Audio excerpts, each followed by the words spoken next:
은혜를 베푸셔서 함께 하시는 아버지 감사합니다. 또 이 밤에도 우리를 불러주셔서 주님을 찬송하며 기도할 수 있는 복된 마음 주셔서 감사합니다. 겸손한 마음으로 주님을 우러러 봅니다. 주님이 내 안에, 내가 주님 안에 온전히 거하고 교제하고 생명을 누리는 풍성한 삶을 살아가기를 원합니다. 말씀하옵소서. 찬송 가운데 우리에게 거하여 주옵소서.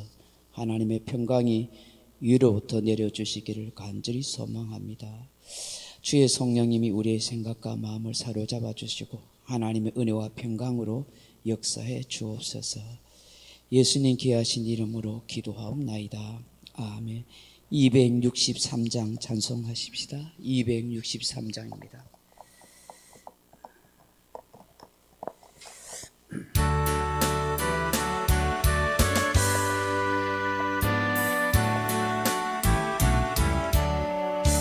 이 세상 험하고 나비로 약하나 늘 기도 힘쓰며 큰 권능 얻겠네. 주의 은혜로 계속 받아서 비와 같이 붉은 죄는 같이 이겠네. 주님의 권능은 한없이 구원이 돌 같은 내 마음 곧 녹여주소서. 주의 은혜로 계속 받아서 비와 같이 붉은 죄는 같이 이겠네. 내 마음이 약하이 늘 넘어지오니 주 예수 힘주사 구세게 하소서. 주의 은혜로 계속 받아서 피와 같이 붉은 죄는 같이 이겠네. 죄사함 받은 새 사람 되어서 주 앞에서는 날 늘 찬송하겠네. 주의 은혜로 계속 받아서 피와 같이 붉은 죄는 같이 이겠네. 아멘. 539장 찬송하십니다. 539장입니다. 539장.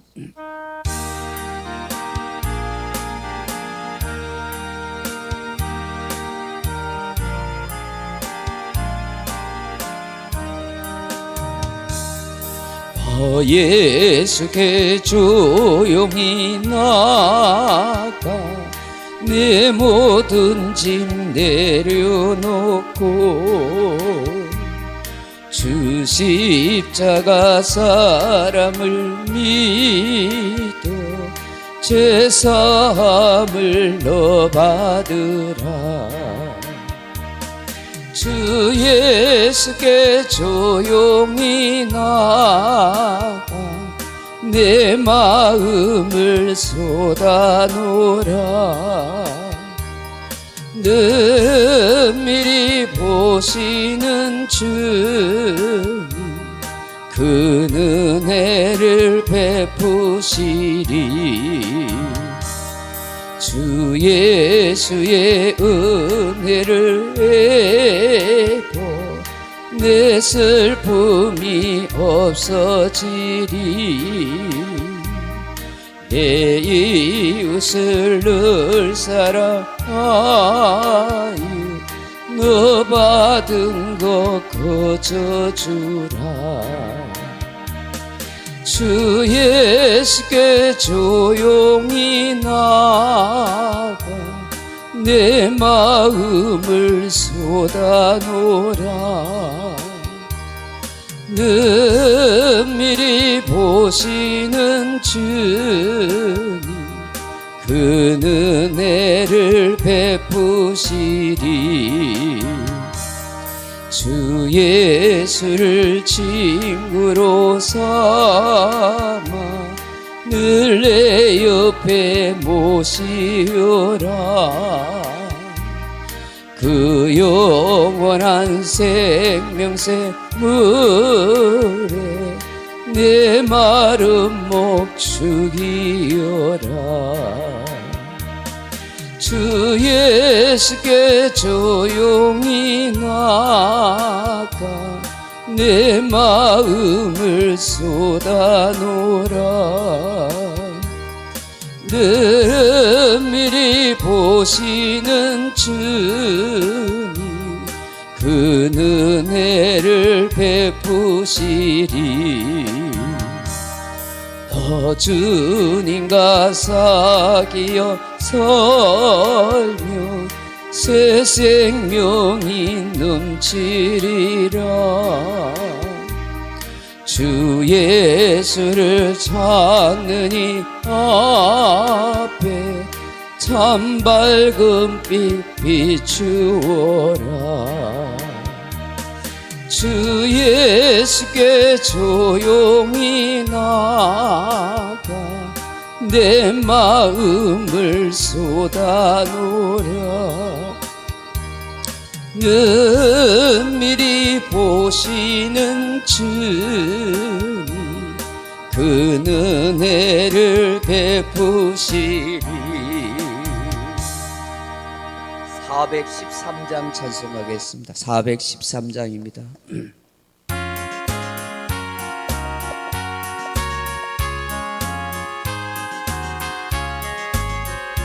내 평생에 가는 길 순탄하여 늘 전전한 강 가든지 그 풍파로 무섭고 어렵든지 나의 영혼은 늘 평하다. 내 영혼 평안해. 내 영혼 내 영혼 평안해. 저 막히는 우리를 삼키려고 입 벌리고 달려와도 주 예수는 우리의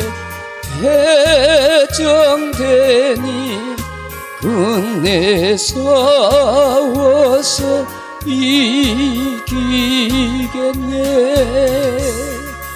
내 영혼 평안해. 내 영혼 내 영혼 평안해. 내 지은 제주 홍빛 같으라도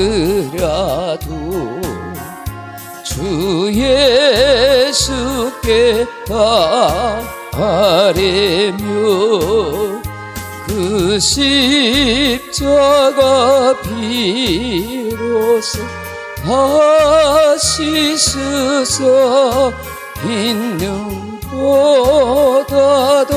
정하리라. 내 영혼 평안해. 내 영혼 내 영혼 평안해 저 공중의 구름이 일어나며 큰 나팔이 울릴 때에 주 오셔서 세상 심판해도 나의 영혼은 검없으리 내 영혼 평안해 내 영혼 내 영혼 평안해 380장 찬송하겠습니다. 380장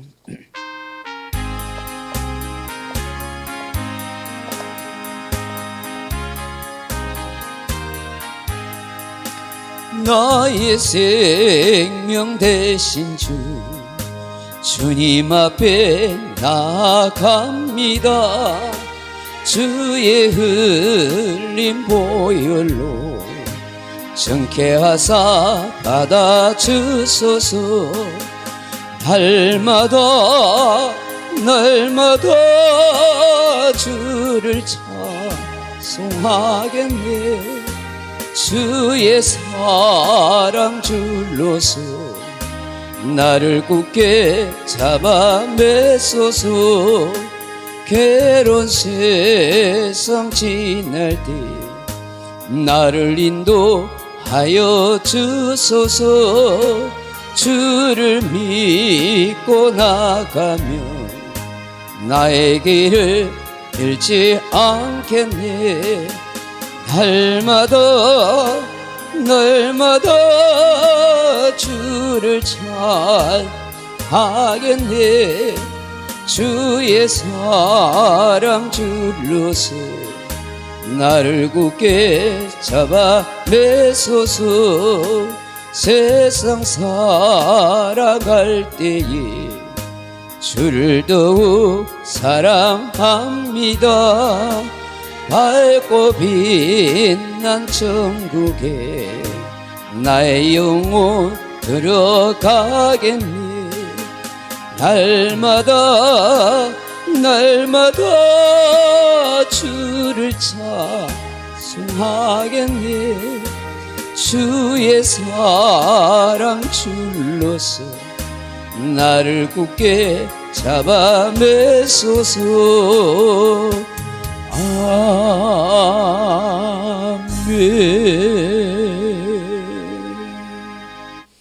하나님 말씀 보겠습니다. 구약성경 사무엘상 11장입니다. 사무엘상 11장 1절로 15절 말씀으로 같이 읽겠습니다. 구약성경 사무엘상 11장 1절에서 15 사무엘상 11장 1절에서 11절 말씀까지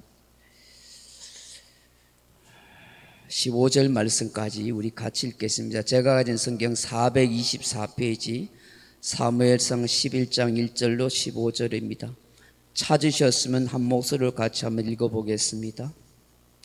암몬 사람 나하스가 올라와서 길르앗 야베스에 맞서 진침해 야베스 모든 사람들이 나하스에게 이르되 우리와 언약하자. 그리하면 우리가 너를 섬기리라 하니 암몬 사람 나하스가 그들에게 이르되 내가 너희 오른 눈을 다 빼어야 너희와 언약하리라. 내가 온 이스라엘을 이같이 모욕하리라. 야베스 장로들이 그에게 이르되 우리에게 이래 동안 말미를 주어 우리가 이스라엘 온 지역에 전령들을 보내게 하라. 만일 우리를 구원할 자가 없으면 내게 나와 가리라 하니라.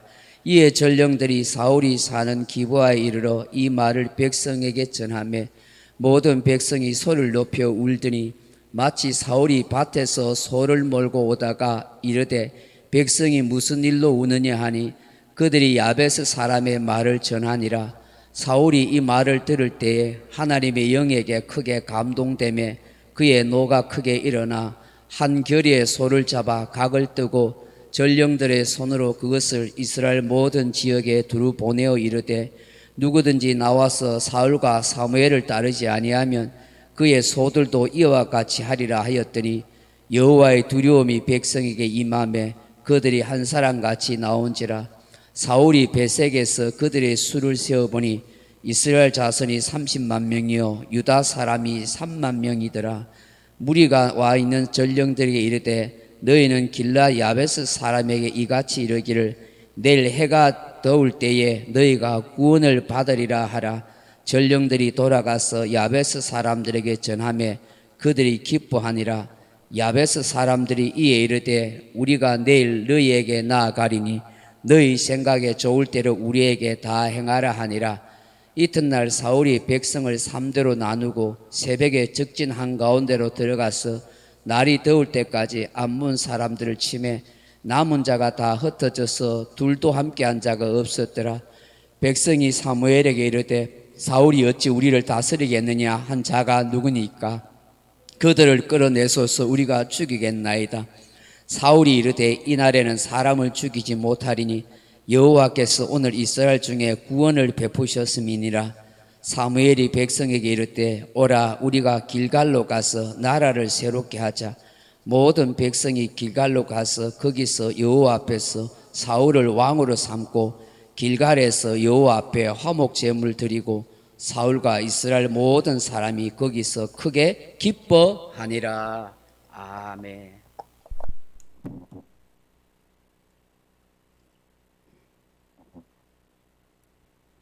할렐루야.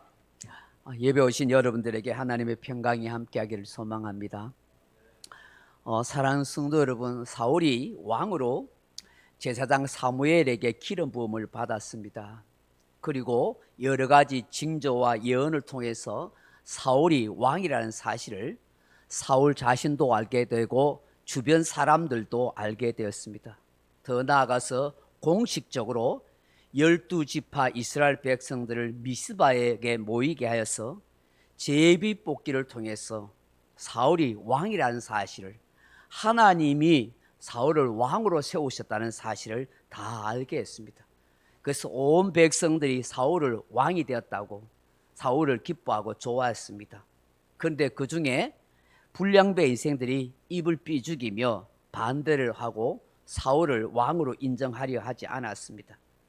그렇지만 이미 대세는 기울였고 대부분의 사람들은 사울을 왕으로 옹립하고 인정하게 됩니다.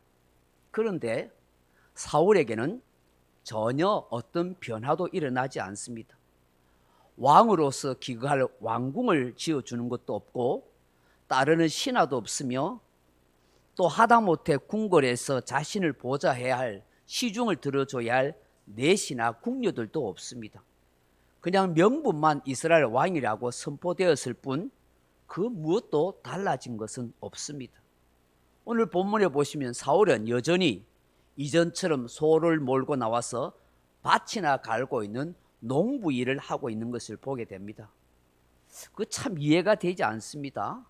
왜 하나님께서 사울을 왕으로 기름 부어 주시고 그리고 모든 사람들에게 제비 뽑게 하셔서 인정하시고 또 예언을 통해서 말씀하셨는데 당장의 백성들에게 왕궁을 지으라 하든지 또 많은 주변 사람들이 이 사울을 따르게 해서 왕으로서의 모든 준비를 해 나가야 하는데 그렇게 하지 않는 것입니다. 왜 하나님이 이렇게 하실까? 우리 인간의 눈으로 보기에는 또 우리 인간의 생각으로는 잘 이해가 되지 않습니다만은 하나님께서 행하시고 역사하시며 이루어 가시는 때가 있음을 우리에게 깨닫게 합니다.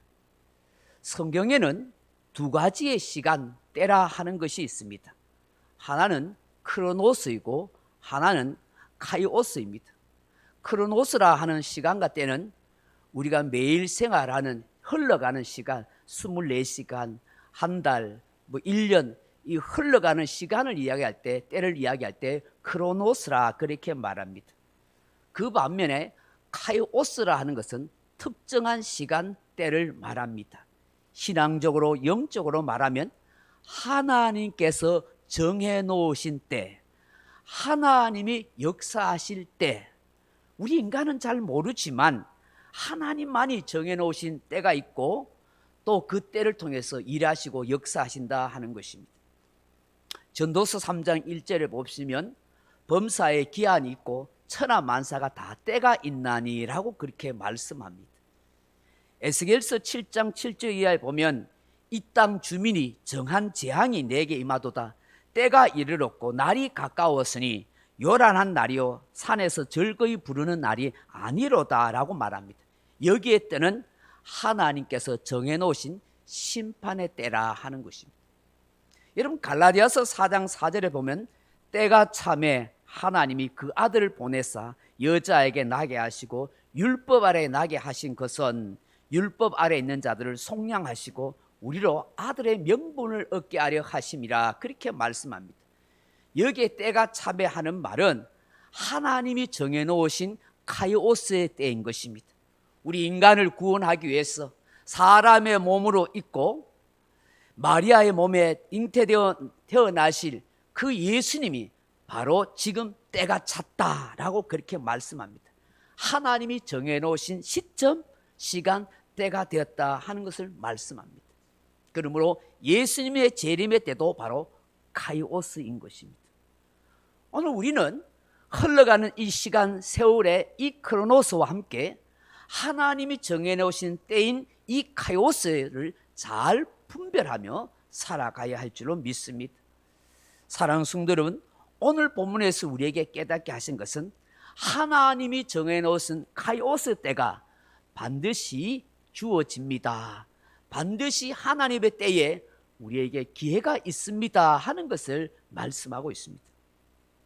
카네기란 미국의 사업가가 있습니다.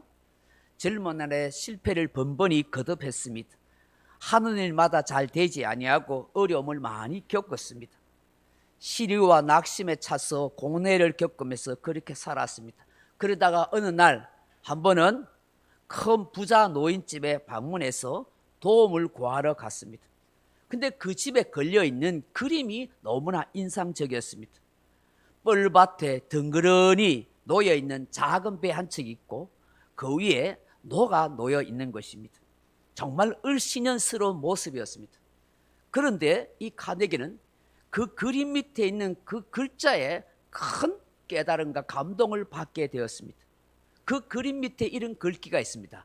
반드시 민물 때가 온다 하는 것입니다.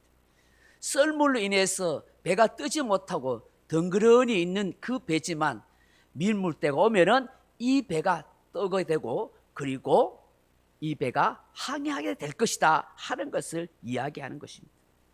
이 그림과 글에 감동받았던 노인은 이 카네기는 그 노인분들에게 다른 어떤 도움을 구하지 아니하고 이 그림을 줄 수 없겠냐고 간곡히 부탁하여 이 그림을 얻게 되었다고 합니다. 훗날 이 카네기 그의 사무실에 이 그림을 그렇게 이렇게 딱 전시해 놨습니다. 늘 어렵고 힘들 때마다 이 그림을 보면서 이 글을 보면서 그래 언젠가는 내 인생에도 민물때가 온다. 내 인생에도 기회가 있을 것이다 하는 그런 자기 반성과 함께 자기 확신을 가지면서 그렇게 어려움들을 이겨냈다고 합니다. 오늘 우리 모두에게도 반드시 민물때가 올 때가 있습니다. 그 민물때는 우리에게 어떤 것으로 올지는 모릅니다. 주께서 주실 은혜와 사랑과 그 모든 것이 되어줄 줄로 믿습니다. 오늘 본문에 보시면 어느 날 갑자기 암몬 사람 나하스가 올라와서 이스라엘 땅 길앗 야베스 사람들과 전쟁을 하려고 합니다. 이 길앗 야베스의 작은 읍성의 사람들은 전쟁을 전혀 준비하지도 않은 상황입니다. 그런데 암몬 사람들은 철저하게 전쟁을 준비하고 쳐들어왔습니다. 이런 마치 6.25 전쟁 때 우리는 아무런 전쟁 준비도 하지 않았는데 북한군은 충분하게 전쟁 준비를 하고 갑자기 일요일 새벽 4시에 쳐들어온 것처럼 그야말로 굉장히 당혹스럽고 굉장히 어려운 상황을 맞이했습니다. 중가부적입니다. 작은 마을에서 어떻게 한 족속 한 민족과 전쟁에서 싸워 이기겠습니까? 할 수 없어 야베스 모든 사람들이 나하스에게 나아가서 우리 언약을 합시다 하고 제안을 이야기합니다. 화평의 조약을 맺겠다 하는 것이죠. 한마디로 나하스를 섬기겠다는 것입니다. 일종의 곡물이나 세금을 내고 우리가 나하스를 잘 섬길 테니 언약을 맺자. 우리를 더 이상 침략하여 괴롭히지 말아달라. 오히려 우리를 보호해달라. 그렇게 이야기한 겁니다. 그 시대에 흔히 맺는 종주권 언약인 것입니다. 힘센 나라가 약한 나라와의 사이에 언약을 맺어서 여러 가지 조공과 여러 가지 세금을 바치고 보호해주는 그런 평화의 조약입니다. 그런데 오늘 본문에 보시면 이 암몬 사람 이 나하스는 전혀 다른 반응합니다. 여러분 2절에 뭐라고 말합니까? 암몬 사람 나하스가 그들에게 이르되 내가 너희 오른 눈을 다 빼어야 너희와 언약하리라 하고 내가 온 이스라엘을 이같이 모욕하리라 라고 그렇게 말씀합니다. 여기에 이 암몬 족속의 나하스 왕이 이 야베스 사람들의 오른쪽 눈알을 다 빼겠다 이렇게 말합니다. 이게 무슨 말일까요? 이 히브리적 문학적 표현인데요. 이게 흔히 이런 표현입니다. 이런 전쟁에서 사용하는 말이 있지 않습니까?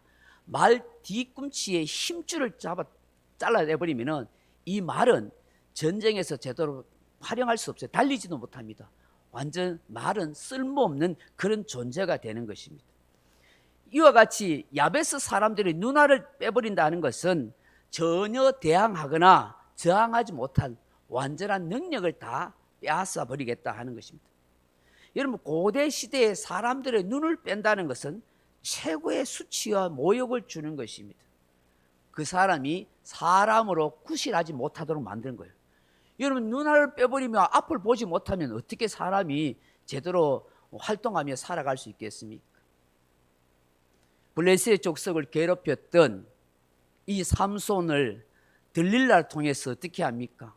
꾀임을 얻게 하셔서 그의 힘의 근원인 머리카락을 잘라고 그리고 난 뒤에 삼손을 붙잡아다가 어떻게 합니까? 두 눈을 다 뽑아버렸습니다. 얼마나 비참하고 모욕적입니까? 여러분 유대의 마지막 왕이 이 시드기야 왕이 있습니다.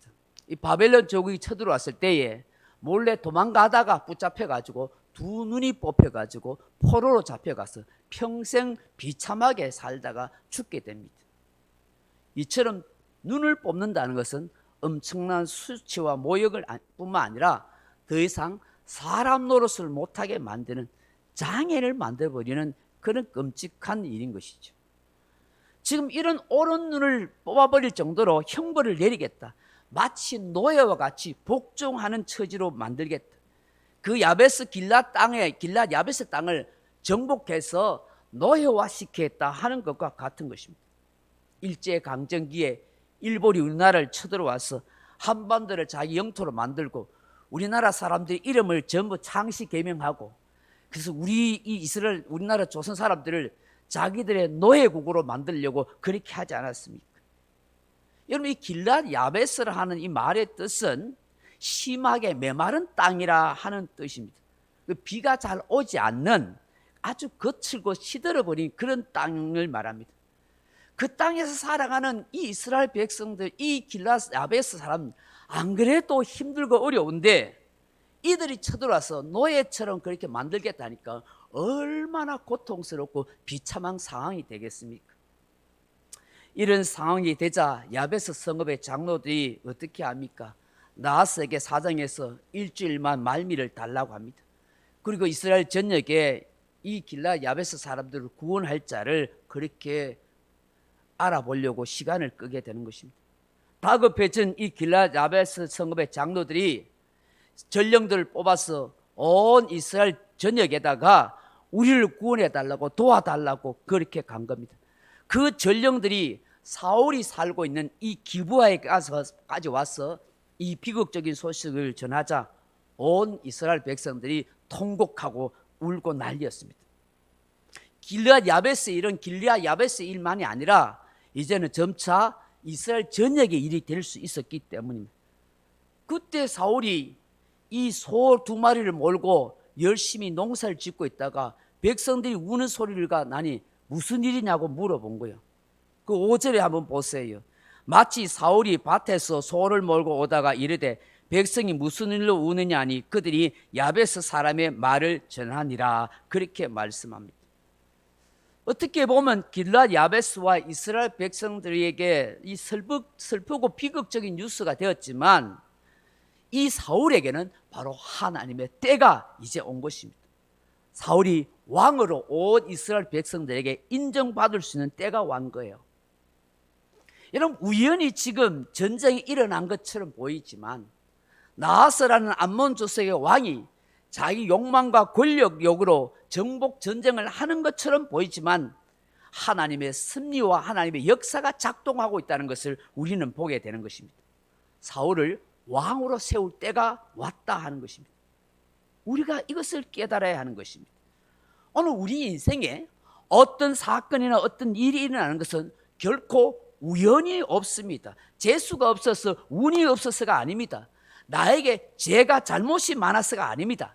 하나님께서 하시고자 하는 뜻이 있다는 걸 알아야 합니다. 질병이든지 고난이든지 재앙을 만나든지 어떤 사건을 겪게 하는 것도 심지어 나 자신이 우리가 수치와 모욕을 당하게 하는 것도 하나님의 섭리와 하나님의 뜻과 하나님의 역사가 작동하고 있다는 것을 믿어야 하는 줄로 믿습니다.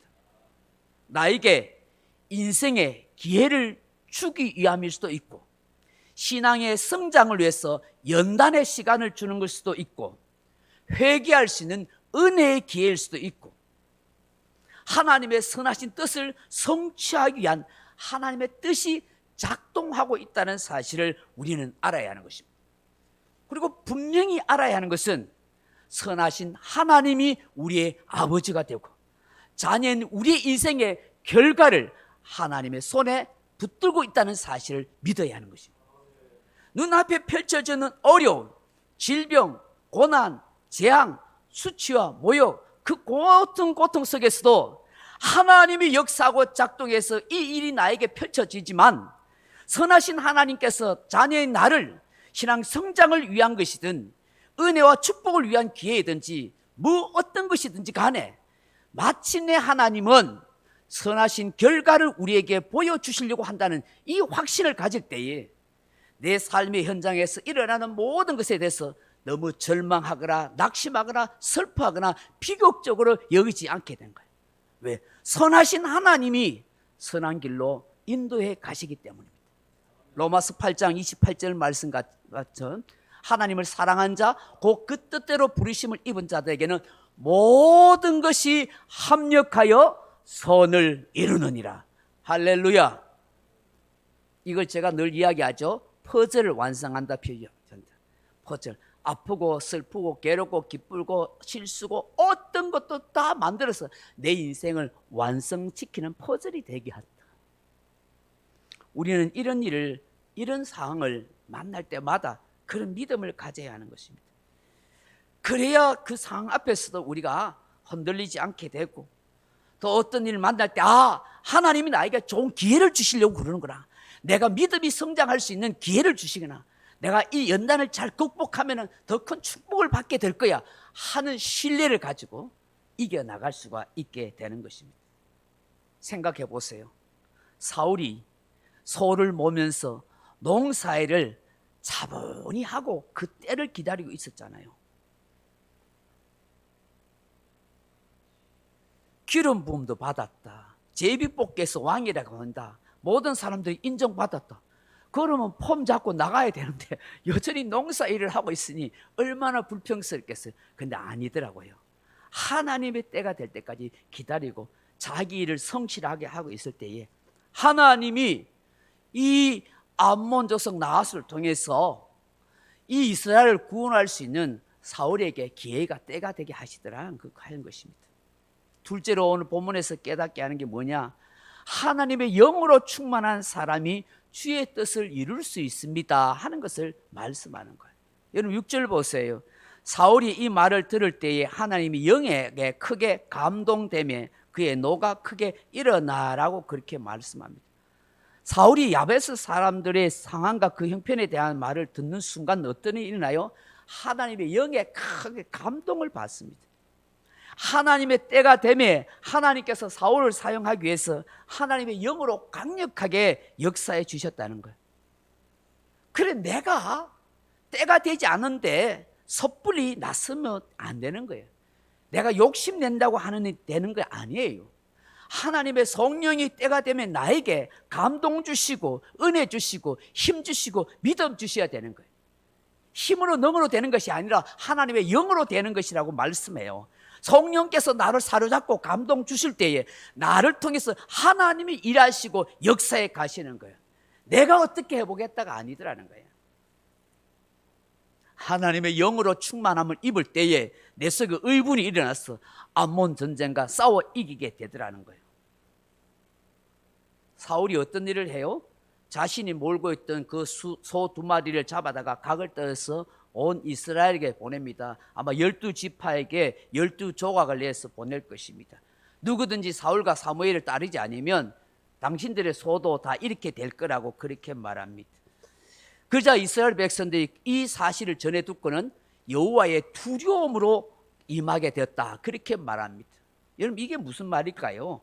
사람의 명령으로 본 것이 아니라 하나님의 명령으로, 말씀으로 보게 된 거예요. 거절할 수 없는 심령 상태가 되더라는 거예요. 이 일이 하나님을 통해서 이루어지는 거예요. 전부 다 전쟁 동원령이 떨어진 것이죠. 그 모인 숫자가 얼마라고요? 33만 명이에요. 그죠? 이스라엘 백성들이 30명, 유다 족속 중에 3만 명, 33만 명의 엄청난 숫자가 모여서 전쟁을 치르게 되는 거예요. 하나님이 역사해 주시지 않으면 이런 일이 어떻게 되겠어요? 어떻게 수십만 명이 동원되어서 전쟁 나가도록 하겠어요? 사울이 성령의 충만함을 입을 때에 하나님이 이 일을 하게 하시더라는 것을 알게 되는 거예요. 저도 여러분들, 그러니까 우리가 하나님의 일을 하는 데 있어서, 우리가 어떤 일을 하는 데 있어서 위로부터 내려주시는 성령의 충만함을 입고서 주님을 위해서 섬기고 살아가는 것이죠. 내 생각과 내 의지와 내 혈기와 내 감정으로 되는 것 아니더라는 거예요.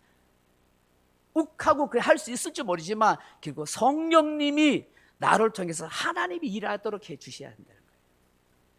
우리가 이것을 깨닫게 되는 것입니다. 세 번째 깨닫게 되는 것이 뭘까요? 하나님의 사람은 용서와 관용의 마음을 가져야 합니다 하는 것입니다. 사울이 33만 명의 군대를 모집한 후에 야베스의 전령들에게 걱정하지 마라, 가가지고 내일 날씨 뜨거워질 때 되면 너희들이 다 구원을 받을 거라 이야기합니다. 이 소식을 전하자 야베스 사람들은 너무 좋아하고 기뻐합니다. 그리고 사울이 이스라엘 군대 33만 명을 세대로 한 11만 명씩 나눠서 새벽에 기습 작전을 해가지고 이 암몬 족속들을 완전히 혼비백산하도록 다 멸해버리고 맙니다. 승리의 기쁨을 누리게 된 것입니다. 그런데 이 전쟁의 기쁨을 누릴 수 있는 순간 갑자기 찬물을 끼얹는 그런 일이 일어나지요. 그게 뭐예요? 여러분, 오늘 12절 보세요. 백성이 사무엘에게 이르되 사울이 어찌 우리를 다스리겠느냐 한 자가 누구니까 그들을 끌어내서서 우리가 죽이겠나이다 그런 거예요. 이 앞에 사울이 왕 되는 것을 탐탁지 않게 여겼던 불량배들, 그런 사람들을 이 전쟁터에 봐라, 사울이 왕으로서 얼마나 유형이 있고 얼마나 업적을 정했느냐, 그런 비난한 사람들 잡아다 죽이자, 이런 일이 일어난 거예요. 그때 사울이 어떻게 반응을 해요? 13절을 보세요. 사울이 이르되 이날에는 사람을 죽이지 못하리니 여호와께서 오늘 이스라엘 중에 구원을 베푸셨음이니라. 아멘. 당장 그 불량자들 골라서 없애라. 내가 엄청 속상하고 자존심 상했다, 내가 이때를 기다렸다, 내 입 다물고 있었다, 그렇게 이야기하지 않아요. 나에게 모욕을 주었다고 당장 그 녀석들의 씨를 말리자고 그렇게 복수를 명하지도 않아요. 죽이지 못하게 하는 거예요. 여호와 하나님께서 이 전쟁을 승리하게 하셨다, 우리를 구원해 주셨다고 말하는 거예요. 겸손하게 말하는 거예요. 여러분, 하나님이 세우시는 하나님의 사람들은 지도자가 되든지 누구든지 용서와 관용의 사람이 되어야 한다는 걸 말씀하는 거예요. 자신을 반대하는 사람을 포용하고 왕으로서의 너그러움과 위용을 보여주는 것이죠. 그래서 이스라엘 백성들의 마음을 얻고 존경을 받도록 한 것입니다. 더 나아가서 이스라엘을 한 민족으로 단결하도록 하는 것입니다. 저도 여러분도 쉽게 남을 판단하고 비판할 수 있습니다. 정죄할 수 있습니다. 모욕 줄 수도 있습니다. 나를 불편하게 한 사람에 대해서 복수를 할 수 있습니다. 그러나 아닙니다. 하나님의 사람은 너그러움, 포용, 관용의 정신을 가지고 살아야 합니다. 그것이 바로 십자가의 정신으로 사는 거예요. 그것이 바로 하나님의 사랑으로 살아가는 것이기 때문입니다. 마지막으로 깨닫게 되는 것이 무엇입니까? 모든 영광은 하나님께 돌려야 한다 하는 것입니다. 14절 보십시오. 사무엘이 백성에게 이를 때 오라 우리가 길갈로 가서 나라를 새롭게 하자. 모든 백성이 길갈로 가서 거기서 여호와 앞에서 사울을 왕으로 삼고 길갈에서 여호와 앞에 화목 제물을 드리고 사울과 이스라엘 모든 사람이 거기서 크게 기뻐하니라고 말합니다. 여러분, 왜 사무엘이 갑자기 이스라엘 백성들 모두로 하여금 길갈로 가자고 그렇게 제안을 할까요? 명령합니까? 왜 느닷없이 사무엘이 길갈로 가자 하는 거예요? 여러분, 길갈이 어떤 곳입니까? 이 길갈이란 말이 이 길르갈이라는 히브리 단어인데 굴리다, 굴러가다 하는 말, 가랄에서 파생한 말입니다. 여러분, 길갈은 역사적으로 두 가지 중요한 사건이 경험된 것입니다. 출애굽한 이스라엘 백성들이 여호수아와 함께 몸에 거두는 시기에 건널 수 없는 요단강을 하나님의 언약을 맨 제사장들이 그 발을 디딜 때에 하나님이 그 요단강을 건널 수 있는 기적을 베풀어 준 곳, 그 요단강을 건넌 다음에 도착한 것이 바로 어디예요? 길갈이었던 것입니다. 그 길갈에 돌 12지파의 기념석을 세워놓은 것입니다. 하나님이 물이 흘러넘치는 요단강을 멈춰서 우리를 건널 수 있도록 기적을 베풀어 주신 곳이다 하는 기념의 장소인 것입니다. 또 하나는 이스라엘 백성들이 눈앞에 있는 여리고성을 정복하기 전에 이스라엘 백성들의 장정들, 남자들에게 할례를 행한 곳입니다. 할례를 행했다는 것을 알고 있었으면, 여리고성 사람들이 쳐들어왔으면 이스라엘 사람들은 멸족당할 수밖에 없습니다. 근데 그 할례를 행해가, 이 할례를 행한다는 것이, 이 길갈이가 무슨 뜻이냐면 수치가 굴러가다, 부정함이 사라지다 하는 의미인 것입니다. 거룩한 백성으로 새롭게 되었다, 하나님의 거룩한 백성이 되었다 하는 것이 바로 이 길갈의 의미인 것입니다. 사무엘은 이 역사적인 장소로 이스라엘 백성들을 불러다가 나라를 새롭게 만드는 것입니다. 마치 초심으로 돌아가서 하나님이 역사하셨던 것처럼 우리의 수치와 모욕을 다 제거해 주셨음을 기억하라. 요단강에서 기적을 일으킨 것처럼 하나님이 행하셨다는 사실을 우리는 알아야 한다 라고 말하는 거예요. 근데 제가 이 원어를 찾아보니까 이 길갈이라는 단어의 어떤 뜻이 나면 가랄이라는 말인데 신뢰하다 하는 뜻을 담고 있더라고요. 그래서 이스라엘 백성들에게 이번 이 전쟁의 승리를 통해서 이제 하나님을 신뢰하고 사울을 왕으로 세우는데 신뢰하도록 하자라고 그렇게 공식적으로 선포하는 거예요. 그래서 하나님 앞에 화목 제물을 드리고 이 사울을 왕으로서 공식적으로 대관식을 그곳에서 하게 되는 것이죠. 전적으로 하나님께 영광을 돌리고 하나님의 뜻에 순종한 거예요. 그래서 온 백성들이 그 왕의 즉위식을 기뻐하게 된 것이에요. 말씀을 맺습니다. 사랑하는 성도 여러분, 세상에 어떤 일도 저절로 되는 것도 없습니다. 우연히도 아니고 재수 없어서도 운명적인 것도 아닙니다. 하나님이 행하시고 하나님의 때에 사람을 세워가시고 하나님의 섭리와 역사하심이 있다는 걸 우리는 알아야 하는 것입니다. 그러면 하나님의 백성인 저와 여러분에게는 하나님이 정하신 때가 있고 기회가 있음을 믿을 수 있기를 바랍니다. 하나님의 영으로 충만함을 입어서 내가 어떤 일을 계획하고 어떤 일을 추진하고 어떤 일을 행할 수 있기를 바랍니다. 그러면 하나님이 되게 하시고 승리케 하시도록 도와주실 것입니다. 용서와 포용과 관용의 사람이 되는 것, 하나님이 원하시는 하나님의 사람입니다. 그리고 모든 영광을 하나님께 올려드리는 그런 복된 믿음의 사람 다 되기를 주님의 이름으로 축원합니다. 우리 찬송가 435장 찬송하고 나라 민족과 가정과 또 연약한 자들을 위해서 아픈 자들을 위해서 기도하면 좋겠습니다. 435장입니다.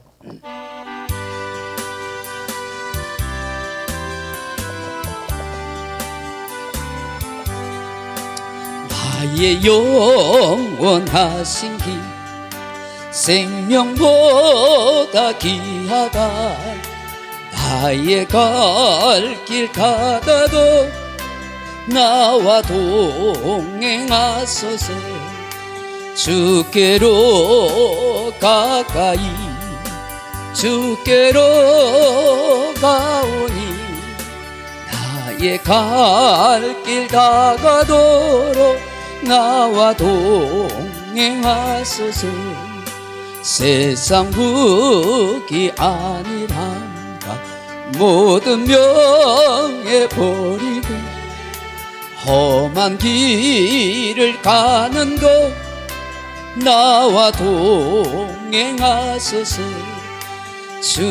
주께로 가까이 주께로 가오니 나의 갈 길 다가도록 나와 동행하소서 어두운 골짝 지나가며 험한 바다 건너서 천국 문에 이르도록 나와 동행하소서 주께로 가까이 주께로 가오니 나의 갈 길 다가도록 나와 동행하소서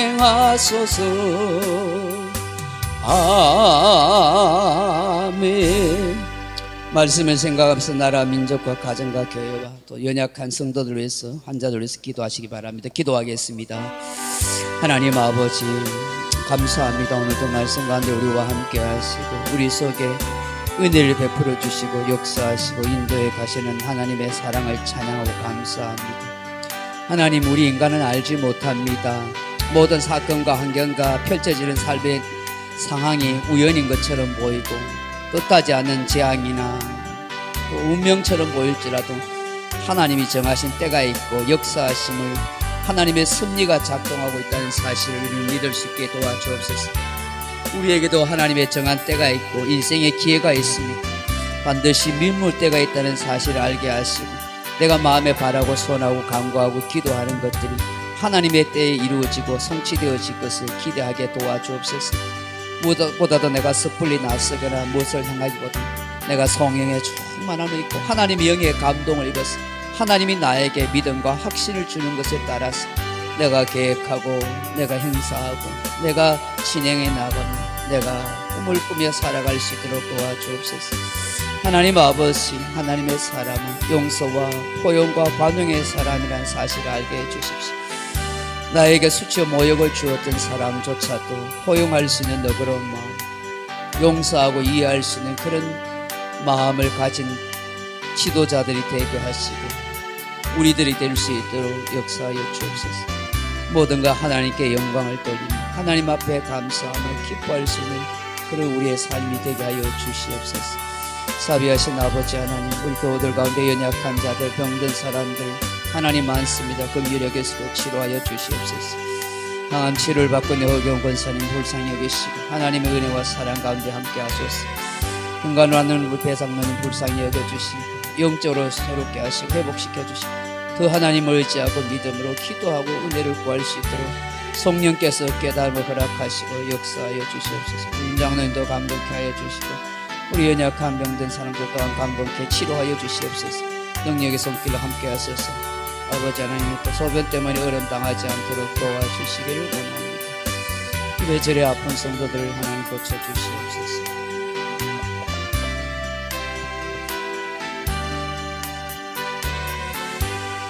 아버지 하나님